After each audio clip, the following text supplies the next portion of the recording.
Assalamualaikum warahmatullahi wabarakatuh. Perkenalkan, nama saya Marisa Karini, mahasiswa Fakultas PGRI Argopuro Jember dengan NIM 241F10012 Prodi Pendidikan Luar Biasa.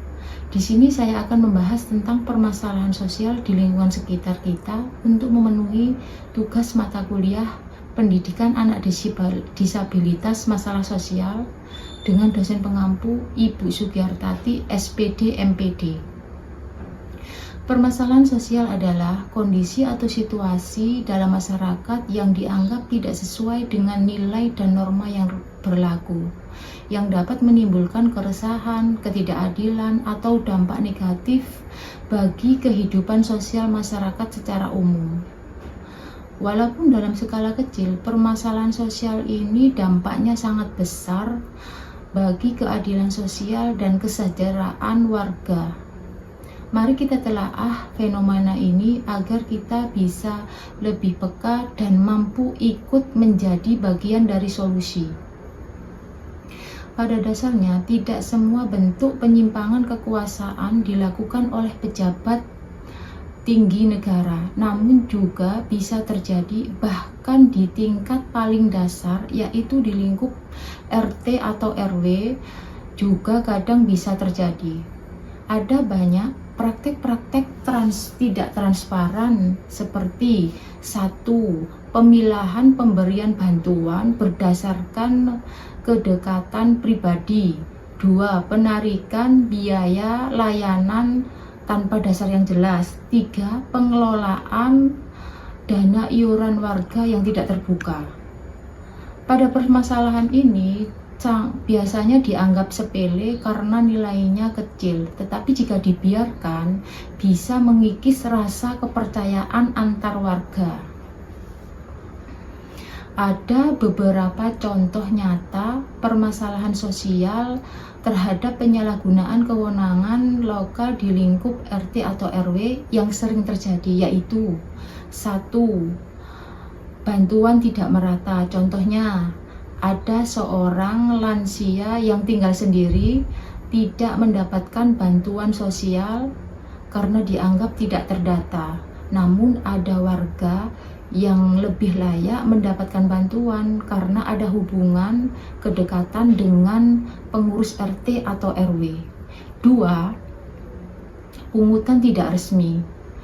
Ada warga yang diminta membayar sejumlah uang untuk layanan administrasi yang seharusnya gratis atau berbiaya ringan, seperti pengurusan surat pengantar, surat domisili.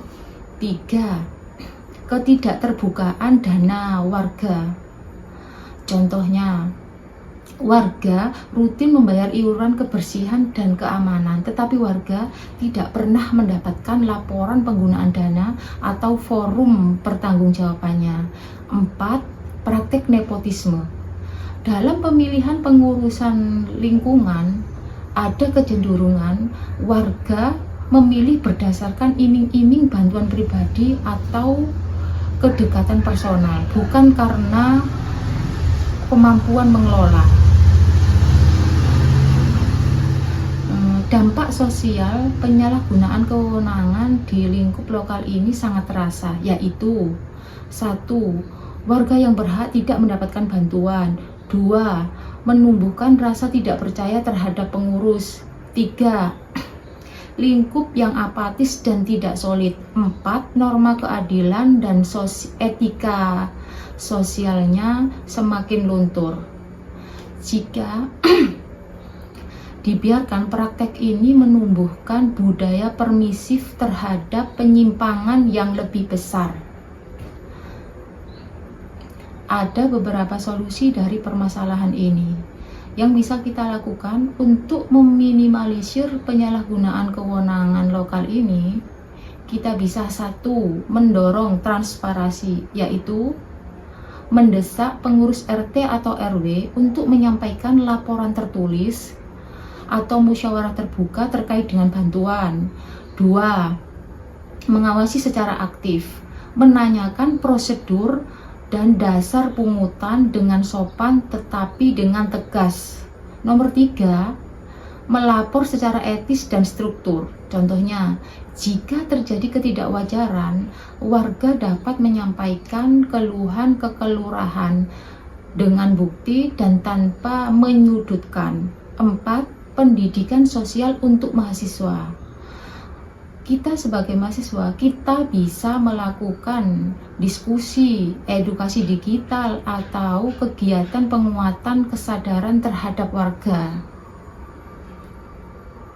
Permasalahan sosial di lingkup lokal ini tidak semua berwujud konflik besar. Kadang bisa tersembunyi di balik kebiasaan-kebiasaan kecil yang kita anggap sudah biasa. Jika permasalahan ini dibiarkan, maka nilai keadilan dan solidaritas sosialnya bisa hilang. Tetapi jika kita peduli sedikit apapun, maka langkah kita bisa membawa perubahan.